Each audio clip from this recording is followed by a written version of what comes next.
Il est important de ne pas laisser les gens violer vos limites, de ne pas les laisser faire ce que vous n'aimez pas ou ce qui vous nuit, de communiquer à temps ce qui vous déplaît exactement.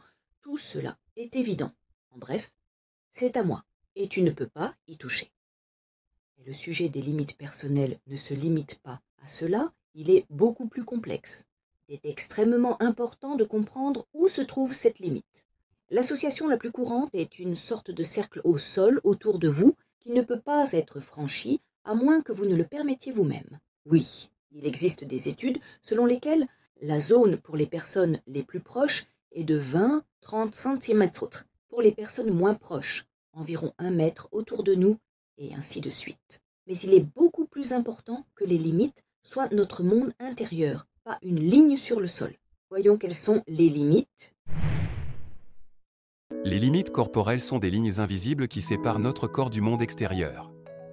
Elles définissent qui et quand peut nous toucher, envahir notre espace personnel et comment nous voulons être traités. Une violation des limites corporelles est tout acte qui se produit sans notre consentement et qui nous met mal à l'aise, que ce soit physiquement ou émotionnellement. La violation des limites corporelles peut se manifester de différentes manières. La violence physique est la violation de limites la plus évidente et indéniable. Il en va de même pour tout acte sexuel commis sans le consentement d'une personne, qu'il s'agisse de contact, de baiser, etc. Il peut également s'agir de tout contact qui vous met mal à l'aise, même s'il n'est pas de nature sexuelle.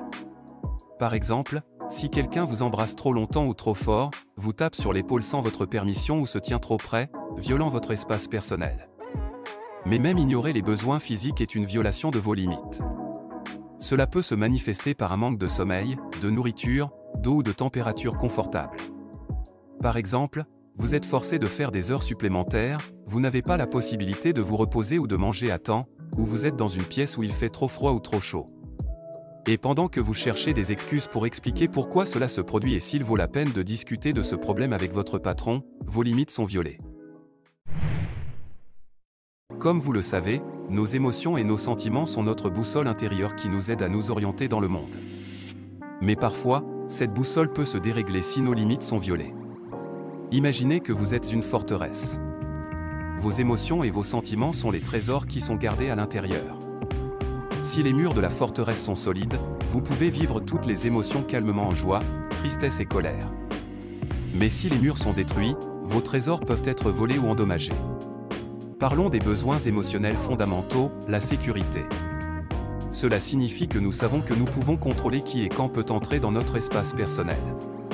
Le besoin d'exprimer ses émotions. Lorsque nous savons que nous pouvons exprimer librement nos émotions sans craindre d'être jugés ou envahis. Et ce sont les limites personnelles qui nous donnent le droit à nos propres sentiments. Nous pouvons choisir avec qui et comment nous communiquons. Comment vérifier vos limites émotionnelles? Demandez-vous, pouvons-nous établir des règles de communication qui nous conviennent?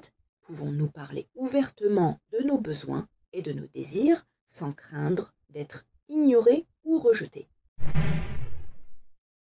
Le manque de respect pour les limites fondées sur les croyances et les valeurs est un phénomène très courant.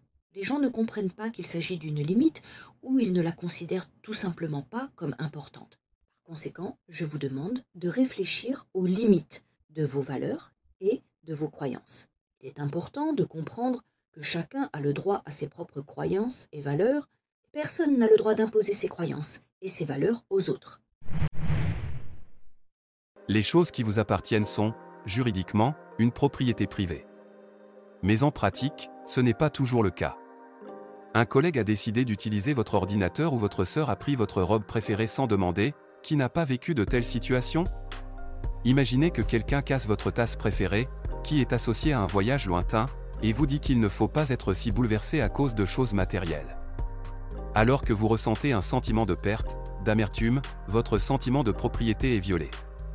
Ou le manque de respect pour votre espace personnel, lorsque quelqu'un entre dans votre chambre sans frapper, déplace vos affaires ou empiète sur votre espace privé. Ce à quoi il faut faire attention, chacun a le droit de protéger sa propriété et son espace personnel, non seulement légalement, mais aussi moralement. Vous avez le droit de refuser à votre sœur qui vous demande de porter votre robe, à un collègue qui veut utiliser votre ordinateur, et d'accrocher un panneau sur votre porte « Ne pas entrer sans permission », c'est votre droit et personne n'a le droit de violer vos limites liées aux choses extérieures. Si vous voulez apprendre à travailler sur vos limites personnelles une fois pour toutes, consultez la description de cette vidéo. Et rappelez-vous, protéger vos limites n'est pas seulement une question de sécurité et de confort, mais aussi de sentiment de dignité personnelle.